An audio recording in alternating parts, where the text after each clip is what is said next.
Get ready, my friends, because Google has officially announced the March 2025 Pixel feature drop. It's a pretty big update, actually, encompassing a ton of major additions. This includes the stable release of Android 15 QPR2, some general Android updates covering Find My Device, Android Auto, and Google Chrome, and of course, there are quite a few features specific to the March feature drop itself. Needless to say, there is a lot to go over, so let's get started and do a quick deep dive into everything you need to know. And of course, if you enjoy content like this, then you should definitely subscribe to the 9 to 5 Google YouTube channel, because we have a lot more Google and Android coverage like this coming your way. As I mentioned, there are a lot of changes, but let's start with what most of you guys are probably here for, the March Pixel feature drop. From what I can see, the main themes are mostly centered around new capabilities, improved safety features, deeper integration of AI, and the expanded availability of some existing features. When it comes to AI, we did get big news that Gemini Live would now be powered by Gemini 2.0 Flash. With that comes improvements in understanding and multilingual conversations, allowing users to speak in a combination of over 45 different languages without having to set any preferences beforehand. Personally, I've been using Gemini 2.0 Flash since launch a few weeks back, and I've been nothing short but impressed of how good it is.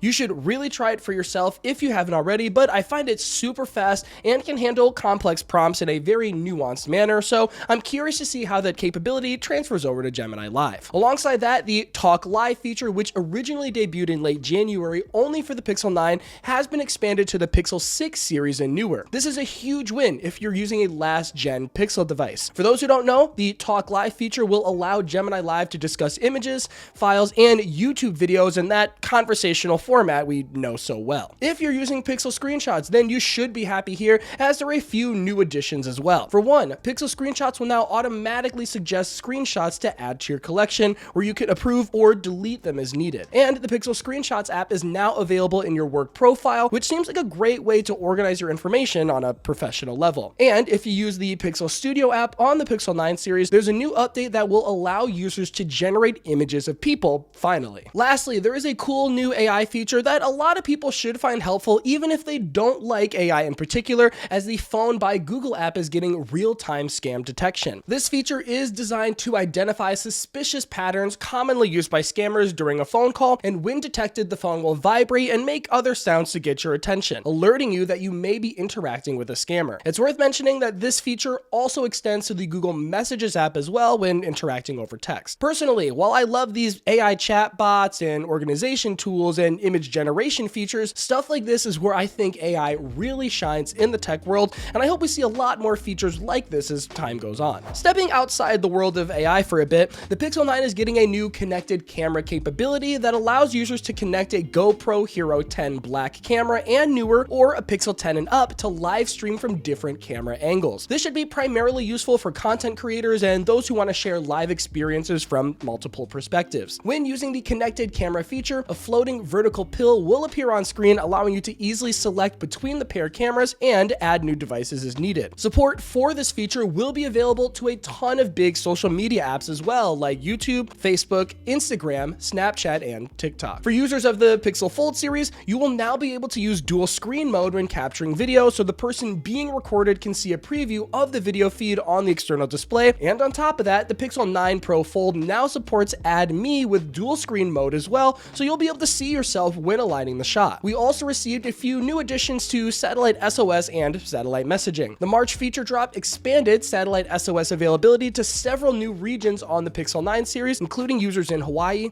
Alaska, Canada, the UK, and Europe. And Pixel 9 users on Verizon or T-Mobile will have access to carrier satellite messaging now, so you can contact 911 and also send text messages when a cellular connection is not available. Last but not least, to round out this feature drop, the Google Voice toolbar, which was initially introduced on the Pixel tablet, is now rolling out to phones. But that is not all, my friends, as this March feature drop also included the addition of Android 15 QPR2 stable, which brings a few new features. For starters, the traditional Do Not Disturb feature has been replaced with a new system called Modes. Do Not Disturb is now one of those available modes, but the big focus here is to create and customize multiple modes tailored to different situations. You now have a ton of customization options where you can choose a name and icon to identify the mode, alongside setting a schedule based on days, times, or calendar events. There are more granular forms of customization too, like being able to filter what notifications, people's, apps, alarms, and other events are allowed to interrupt you. And lastly, you can customize display settings for each mode as well, well, with options for grayscale,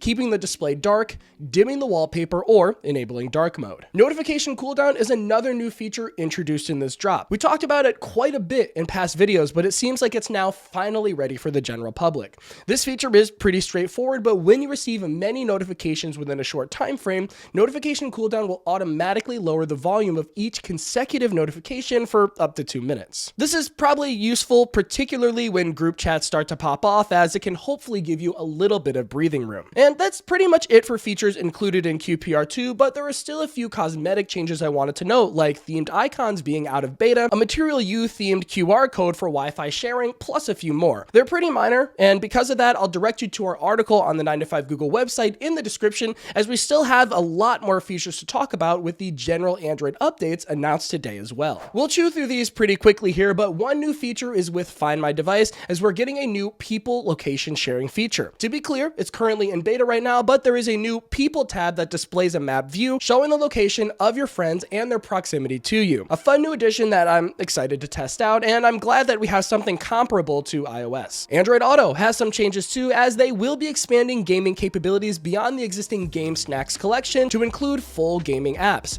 Obviously, you can only play while you're in parked, but whatever eligible games that are already installed on your phone will appear within Android Auto. Initially, some of the games that will be available include Farm Hero Saga, Candy Crush Soda Saga, Angry Birds 2, and Beach Buggy Racing, with presumably more on the way. And finally, Google Chrome is also getting a small feature with this update, as it will now have price insight capabilities. Basically, when viewing an eligible product, a button will appear in the address bar where you can see information about the product's price history or suggestions if a better deal is available. In closing, my friends, there is certainly a lot of features to play around with, and probably the largest feature drop we've seen in some time.